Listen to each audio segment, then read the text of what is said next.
Welcome back. You're listening to Get Real, and I'm your host, Bob Gallagher. Joining me in studio today is my guest, Heather Logrippo, owner of Distinctive Homes Magazine and Expose Yourself Public Relations. Welcome to the show, Heather.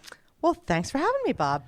So I invited you on the show today to talk about marketing yourself. You know, we have a lot of people that listen to the show that are in real estate or own other businesses, and you're an expert in the field of public relations. Can you tell us a little bit about marketing yourself and little things that people might be able to do to separate themselves from anyone else in their segment? Well, if you had asked me this maybe a year and a half ago, I'd probably give you the same spiel as every other marketer out there, which is you have to find your target audience, you have to give them a compelling message, and you have to do it frequently. And that is still the case, except now there are tools that marketers can use that are a little different from what we've used in the past. So, for instance, if we're going to talk about real estate, in the past, real estate agents are famous for sending out direct mail pieces. They're famous for putting ads in the paper. Sometimes they'll even get crazy and put an ad on Realtor.com. But there are now tools that you can use that supersede anything you've ever done before. For instance, there are companies that collect data on every single person. When you go online and you look for something, let's say you're on Amazon and you look at a product, and you'll notice that product now follows you around the internet for months now. That's called retargeting. And that is something now that smaller businesses are able to use to market themselves. So for instance, if you're a real estate agent and you want to market, let's say in the town of Shrewsbury, you can now, using certain data points, find people who are in market, who search for certain terms like, what is my house worth? I need to find a real estate agent, anything that has to do with real estate. And you can now follow those people around the web with targeted ads. So if I'm a real estate agent, I have a client named Lisa Bradley in Shrewsbury. She can follow a consumer around for up to 90 days with ads that say, if you're going to buy or sell, you need to buy or sell with Lisa Bradley. Very powerful because she only works in one town. That's her specialty. And she only has a limited amount of people who are looking to buy or sell. So she's able to find them and target them. And because it's so exact, it's a lot less expensive than paying somebody to design a postcard, than having it printed, than pay for postage. It's more streamlined. So that's pretty cool. So I think the same thing has happened to me. I didn't realize that's what it was, but like I went to Wayfair because my wife wanted me to look at something online. And then for like the next month, every time I went to my Yahoo email or anything else, I always got the Wayfair ad in the right-hand side of the screen. Yeah, and that's called retargeting, and that is product-specific retargeting. There's also retargeting that you can do. For instance, if you send an email out to an email list and you want to make sure that the people who got your email continue to see your ads months after they've opened your email, you can retarget people through email, which is really crazy. Wow, that's cool. Yeah, you could also retarget people who just land on certain pages of your site. So for instance, if you're a dentist and somebody lands on a page about dental implants, you can now serve them back ads for the next 90 days wherever they go on the web, talking about you're the best place to get dental implants. So you can do it one of two ways. It either takes a company that has existing good traffic and gives the people who visit that website more impressions over a longer time because you know they already have interest, or you can use the data to find people who don't know about you but are looking for your service and retarget them based on the way they search. So there's different ways you can do it. Wow. Yeah. You can even go so far as to, which I love it I do this for the magazine. I get a list of people who are potential advertisers in my magazine, and I target my digital magazine to them specifically based on their street address. That's impressive. So you can find out the IP address of that person and serve a certain person that ad. Now it's not a one-to-one. It's usually it's them and 3 of their neighbors, but it's close enough. It's close enough. Yeah. That's really cool. So you can get really granular with this whole thing. You can get as specific and granular as you want.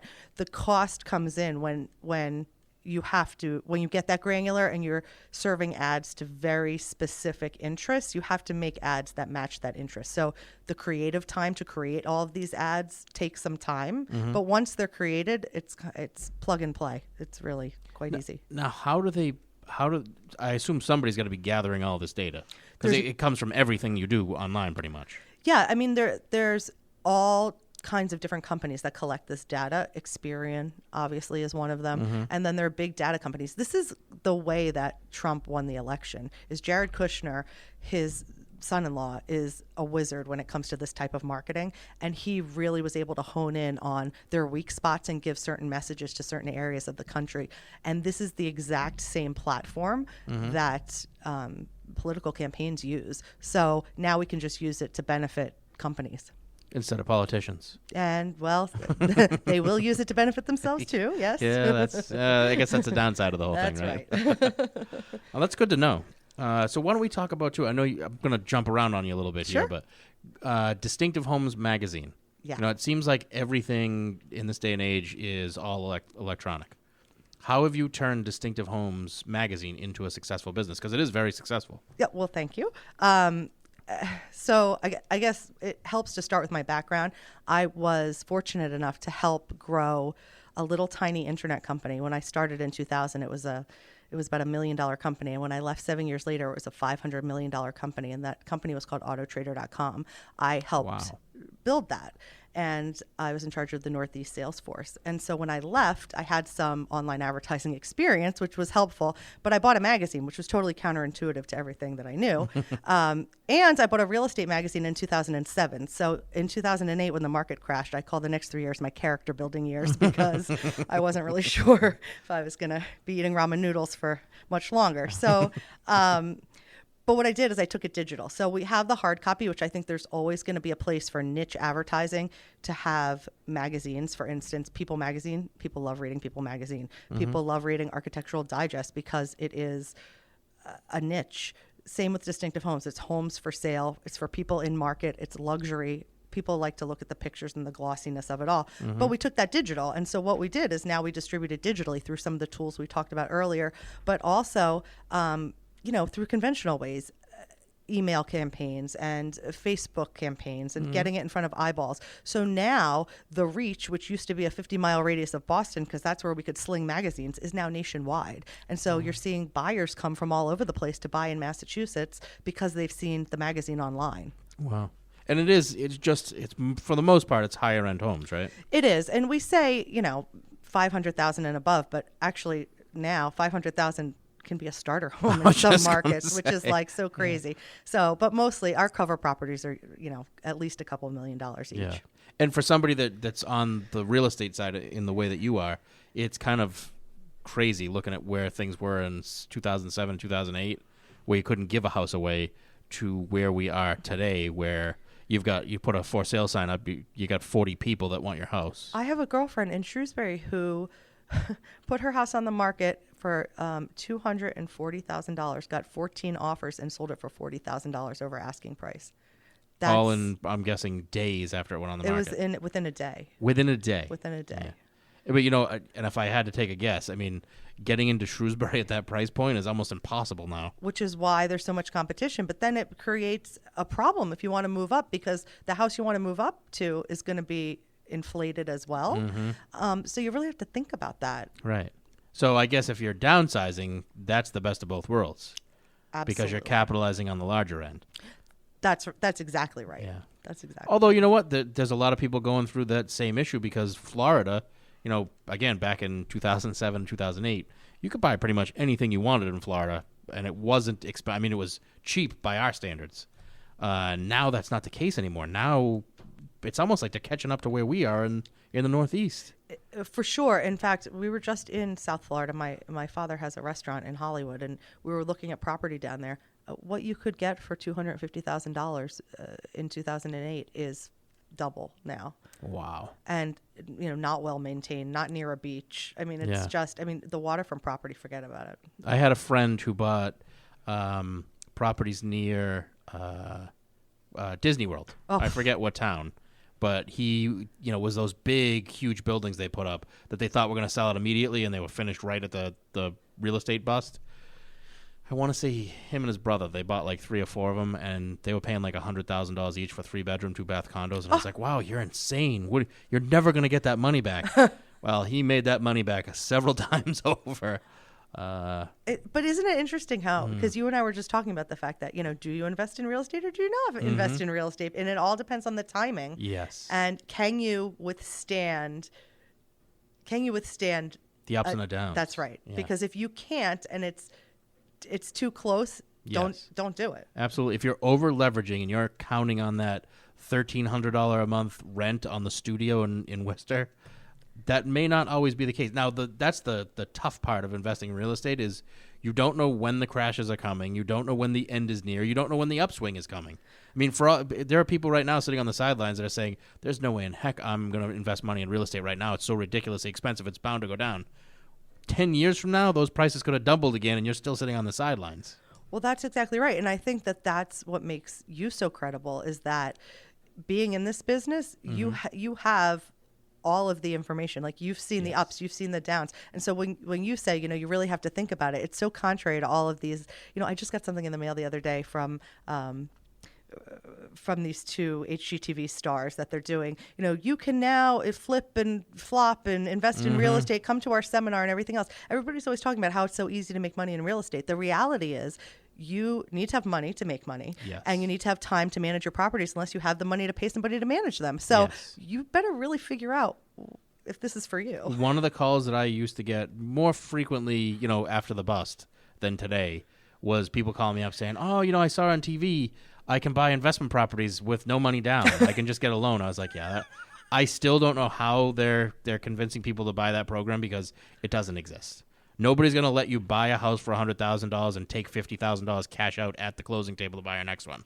Nobody does that. Well, and not to mention, as a consumer, you need to be suspicious of people who, because they are on TV, that takes a lot of time. So their job is being on TV. It's not actually doing what it is that they're supposed to be doing on TV, number one. Yeah. And number two, and if they were that successful doing what they were doing on TV, they wouldn't have the time to teach you how to do it. Exactly. They'd be making more money. So really think that through. Yes. And there's tons of them, too. It's not like there's just one guy that was saying that. And they're, like you were just saying, they're even doing it today. I mean, I saw, I think it was the Flip or Flop show on HGTV. They're starting their own school now in Boston. That's the information I got in the mail. Yeah. Yeah. I mean, granted, yes, they do it in California, and California is ridiculously tight as far as a real estate market, but you try to go and buy a multifamily or any house anywhere inside 128 right now, you're lucky if it's less than 10 other offers going in with you. It's not the same. And unless you have literally cash in the bank that you can write a check and close in 4 days like they can, you're not getting the house. Well, and by the way, if you have that much cash in the bank, why are you buying this second house? Exactly. Do something else. Yeah, invest in the stock market. That's right. Or buy a business. There's a lot of other things you can do. And I'm not down on real estate. I think real estate is a tremendous investment. But if you're going to invest in real estate to make money and build the assets, you can't just be in it to buy one property because it's never good. All it's going to be for you is a headache and a second job. People don't realize what most tenants are like.